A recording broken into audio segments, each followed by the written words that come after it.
Selamat siang, selamat datang di Kaba Urang Awak bersama saya Triana yang akan menyajikan berita terkini dan terupdate.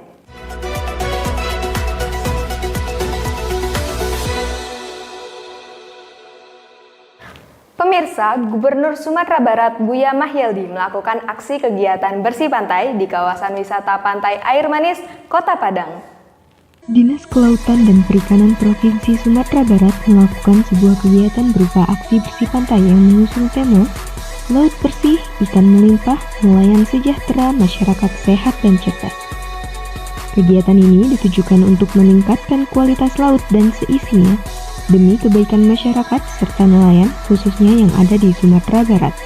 Dalam pelaksanaannya, kegiatan ini ikut dihadiri oleh Gubernur Sumatera Barat, Buya Mahyeldi bersama jajaran kepala OPD dan stakeholder dengan ikut turun langsung membersihkan pantai. Sekiranya ini gerakan ini tetap harus dilakukan secara rutin oleh OPD-OPD yang punya pantai. Ada provinsi dan kemudian juga ada peraturan ya untuk menata pantai. Dan bicarakan karena memang pantai sebagai objek wisata dan juga pantai juga untuk sumber kehidupan laut dan masyarakat. Nah, waktu itu harus diamankan dari sampah plastik yang membahayakan dan juga sampah-sampah bekas jari nelayan dan semacamnya itu.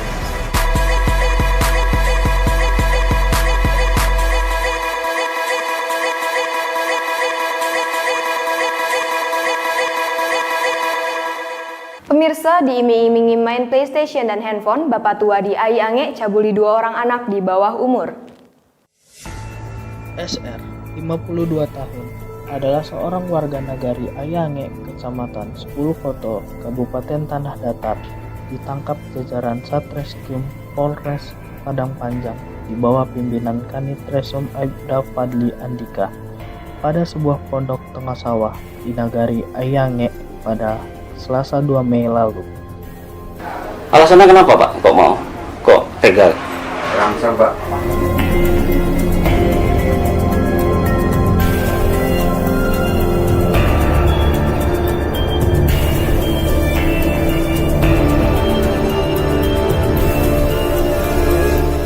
Pelaku SR yang berprofesi sebagai petani dalam melancarkan aksinya terhadap kedua korban dengan mengiming-iming korban akan dibelikan makanan, kue, main HP, dan main PlayStation secara gratis di rumah pelaku. Saya Noval melaporkan.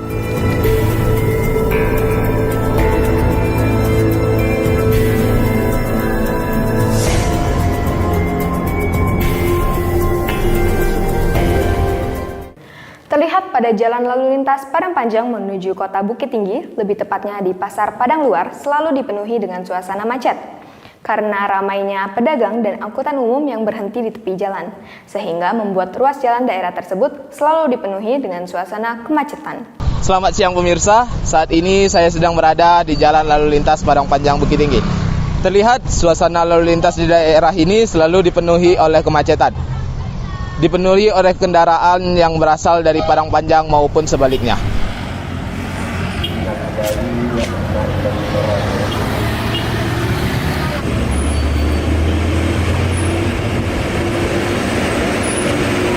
Hal ini disebabkan oleh ramainya pedagang dan angkutan umum yang berhenti di pinggir jalan sehingga membuat arus lalu lintas menjadi macet.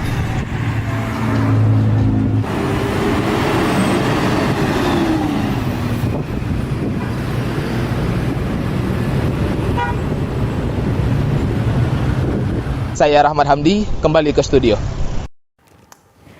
Pemirsa, Dinas Pemukiman dan Lingkungan Hidup turunkan pasukan oranye guna tetap menjaga kebersihan Kota Padang Panjang setiap dini hari sampai sore hari. Sampah limbah bahan berbahaya beracun dan pengendalian pencemaran melakukan gabungan kebersihan dari beberapa divisi tugas. Pada hari Selasa diantaranya, penyapuan Barat dan Timur, penyapuan pasar siang dan malam, serta divisi saluran dan angkutan. Hari ini menurunkan kurang lebih 72 petugas gabungan yang nantinya akan melakukan pembersihan, yang akan dibersihkan semua bagian luar maupun dalam. Petugas gabungan ini sebelumnya tetap melakukan tugas rutin di lokasi masing-masing. Setelah itu, baru bergabung di pasar pusat untuk melakukan pembersihan, mulai dari pukul 9 pagi hingga sore. Pemirsa, pusat kuliner di Padang Panjang atau pasar kuliner memang sudah lama menjadi magnet bagi para pengunjung yang datang ke kota Padang Panjang. Berikut laporannya. Baik, terima kasih Triana. Baik pemirsa, saat ini saya sedang berada di pasar kuliner, tepatnya di kota Padang Panjang, Jalan Sudirman.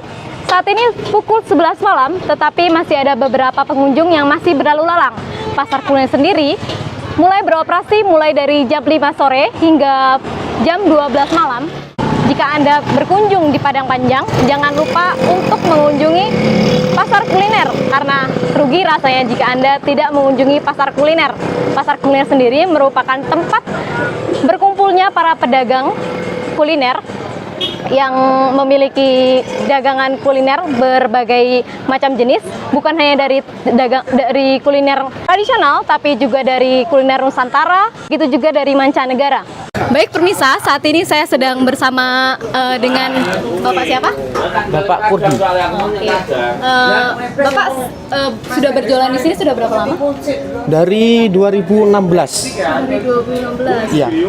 Kira-kira omsetnya per hari atau per bulan di sini? Kalau kita kalkulasinya yang di sini per hari, Pak. Itu kira-kira satu harinya tuh dapat berapa?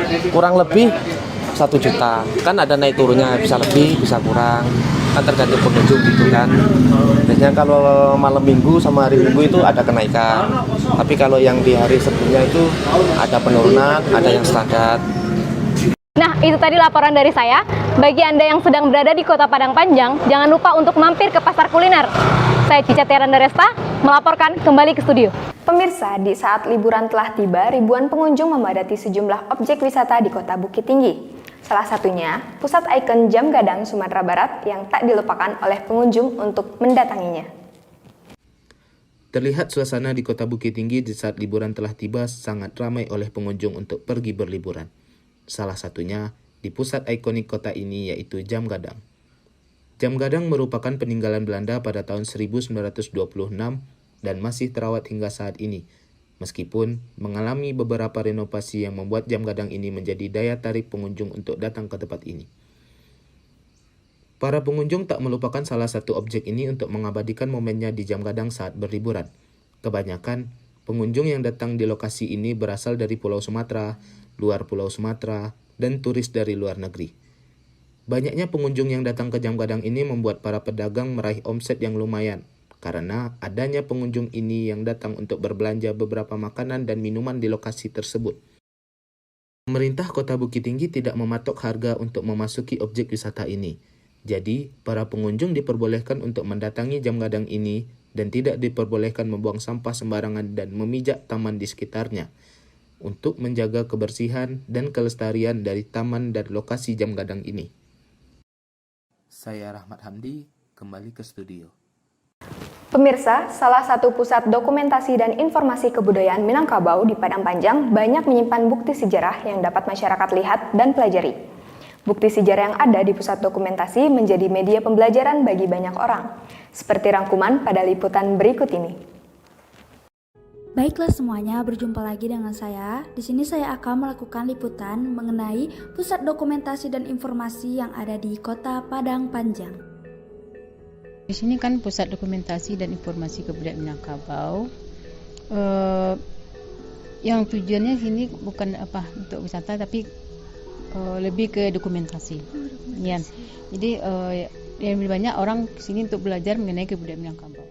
Di sini selain dokumentasi untuk pengunjung, untuk menarik pengunjung kita juga ada menyewakan pakaian adat. Kalau untuk pakaian kita tarifnya kita ada perdanya ya, Rp25.000. Kalau profesional jam kerja dari jam 8 sampai jam 4. Tapi kalau hari Jumat jam 8 sampai jam setengah 5. Karena jam istirahatnya panjang. sekian dari laporan saya, kembali ke studio.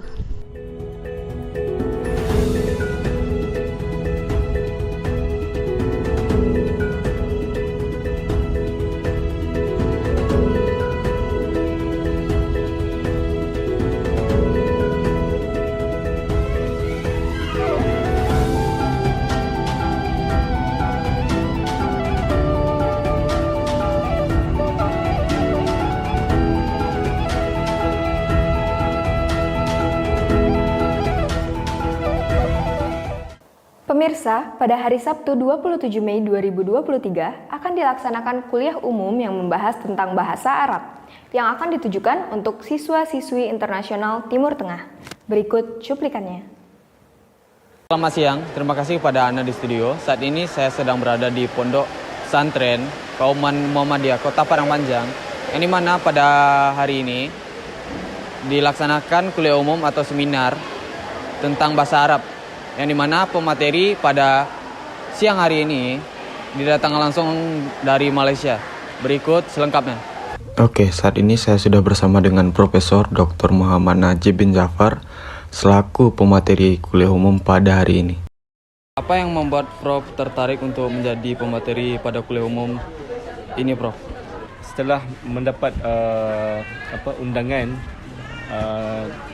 daripada Dr. Deliana, Mudirah Pondok Pesantren Kauman Muhammadiyah ini, jadi saya berbesar hati untuk berkongsi ilmu, dan menyampaikan kuliah umumnya mengenai bahasa Arab yang menyenangkan.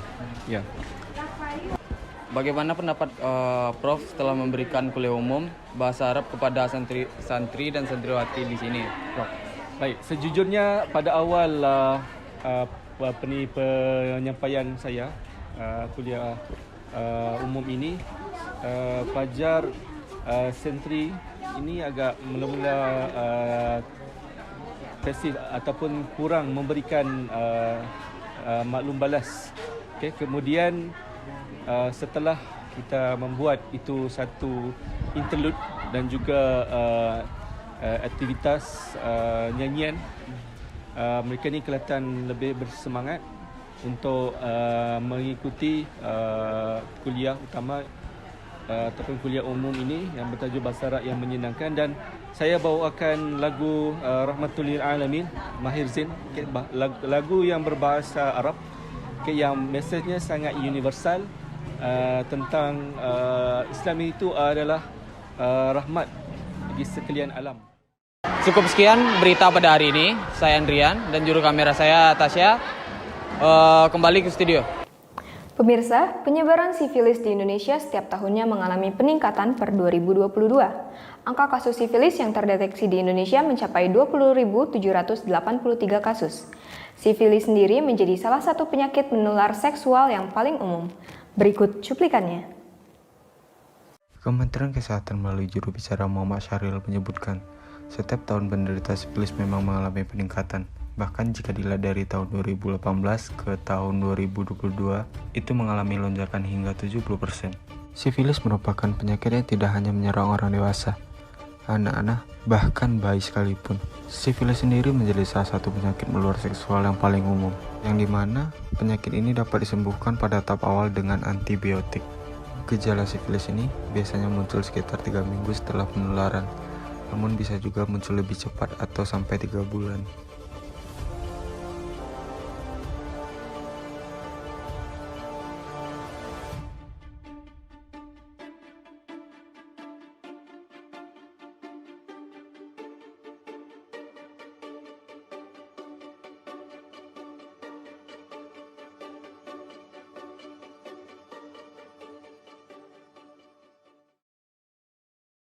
Belum ke Padang Panjang namanya jika Anda belum berkunjung ke Museum PDKIM Padang Panjang, di mana di sini Anda dapat melihat tokoh masyarakat Minangkabau, mulai dari laki-laki dan perempuan Minang pada zaman dahulu, serta para pejuang di tanah Minangkabau.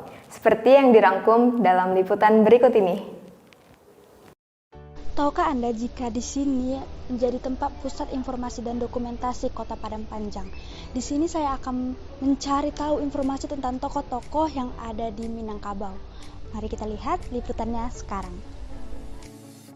Di sini saya akan mengajak Anda berkeliling melihat jejak sejarah tokoh-tokoh masyarakat Minangkabau. Ada banyak yang dapat dipelajari di sini, mulai dari foto perempuan dahulu di Minangkabau, foto aktivitas masyarakat dahulu, hingga para pahlawan yang ada di Minangkabau. Di sini Anda akan banyak mendapatkan ilmu sejarah. Selain itu, Anda juga dapat mendokumentasikannya. Semua tokoh-tokoh tersebut merupakan orang-orang hebat di era yang kuat, memegang adat Minang namun memiliki jiwa nasionalisme yang tinggi, memiliki wawasan kebangsaan yang sangat luas dan terbuka. Sangat rugi rasanya jika kalian ke Padang Panjang namun tidak berkunjung ke sini, tepatnya di Pusat Dokumentasi Kebudayaan di Padang Panjang. Saya Arafiranika melaporkan.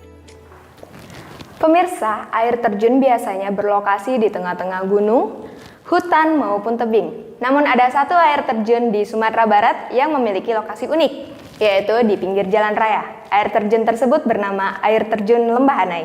Berikut cuplikannya.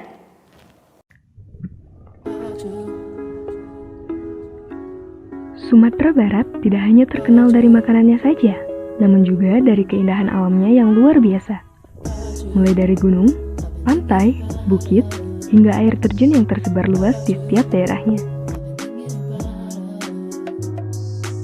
Jika pada umumnya air terjun terletak di tengah hutan, gunung, ataupun bukit, namun terdapat sebuah air terjun di Sumatera Barat yang lokasinya cukup unik, yaitu di pinggir jalan raya.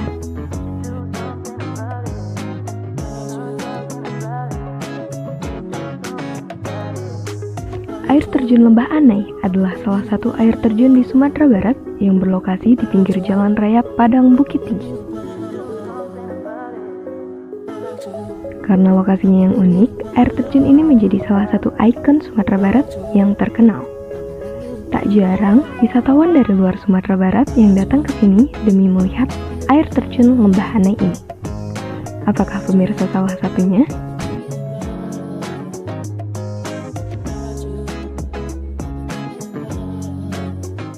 Pemirsa, saat ini aktivitas olahraga jogging sangat digemari oleh masyarakat di Indonesia. Salah satunya daerah Padang Panjang, tepatnya di Bancalaweh. Olahraga jogging juga membutuhkan lapangan yang sangat luas. Kini kita sudah terhubung dengan reporter Fadilah untuk meliput laporannya. Baik Triana, di sini saya sudah berada di lokasi Bancalaweh dan di sini sudah terlihat aktivitas masyarakat yang sedang melakukan olahraga. Saya sudah bersama Abang Sidik. Bang, apakah kegiatan yang sering dilakukan di sini, Bang? Saya biasanya jalan pagi dari rumah, sama biasanya suka jogging di sini. Dan terus apakah kegiatan sini fasilitasnya bagus atau gimana gitu, Bang? Saya sendiri sangat senang ya dengan ada fasilitas di sini.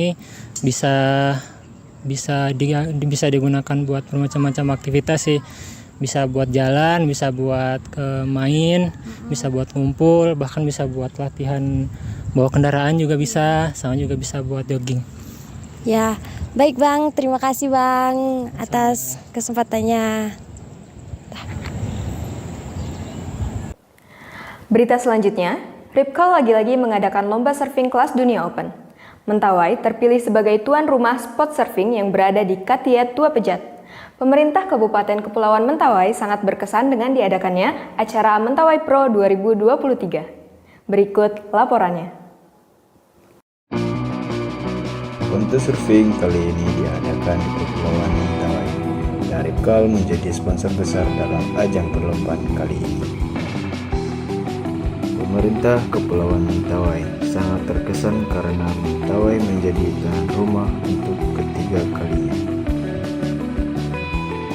Mentawai adalah salah satu kepulauan yang memiliki rating yang baik pada sport surfing, bahkan dimirip-miripkan dengan Hawaii.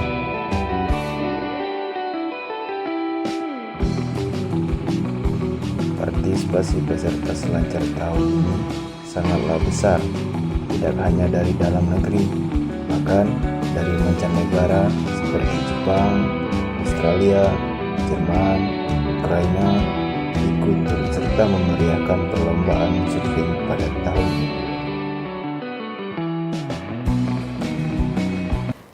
Pemirsa, tahukah Anda jika di Padang Panjang memiliki minuman yang terkenal? Minuman viral itu diberi nama minuman kocok. Minuman kocok sendiri memiliki berbagai rasa mulai dari coklat, vanila, dan masih banyak lagi. Tentunya dengan harga yang terjangkau. Berikut laporannya.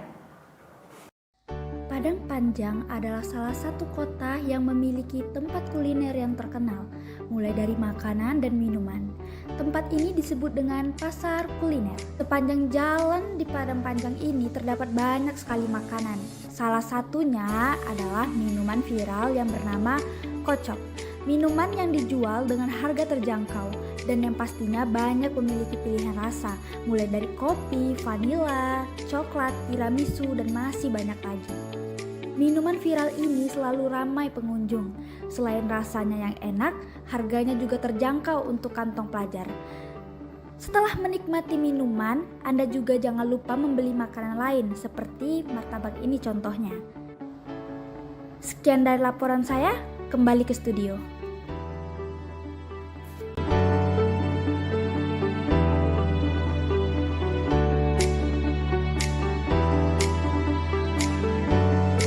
Pemirsa, melirik popularitas K-drama dan juga K-pop yang semakin mendunia, gaya berbusana ala Korea Selatan ikut menyita para pencinta fashion.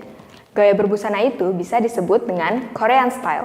Gaya berpakaian ala Korean Style ini tidak sedikit remaja Sumatera Barat yang sudah mulai menggunakannya.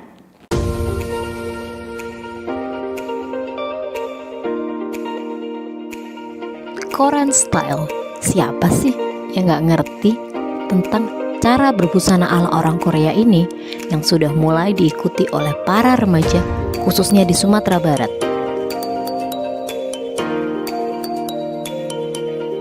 Gaya berpakaian yang cukup simpel ini ternyata cukup menarik di kalangan remaja. Dengan memadukan ripped jeans dan juga t-shirt dengan memastikan kedua warnanya kontras satu sama lain, sehingga keduanya dapat menonjol. Tidak hanya itu, Korean Style juga sering memadukan kemeja polos dengan fresh sebagai luarnya. Pakaian oversize juga menjadi ciri khas Korean Style.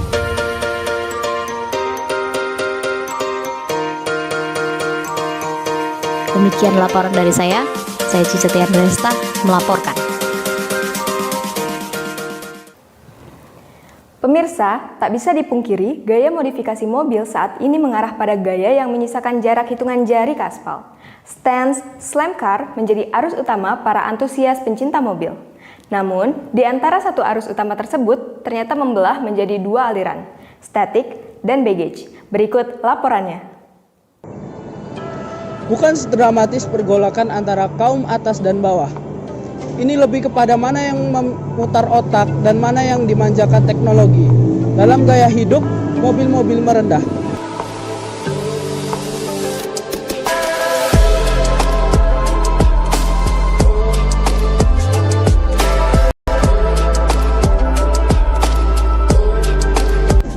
Dari mereka yang berkantong tipis dengan hanya memotong per asli mobil menjadi lebih rendah dan menarik fender dengan tang dan palu, mereka yang sedikit mapan dengan membeli per second dan membayar jasa rolling atau melipat fender.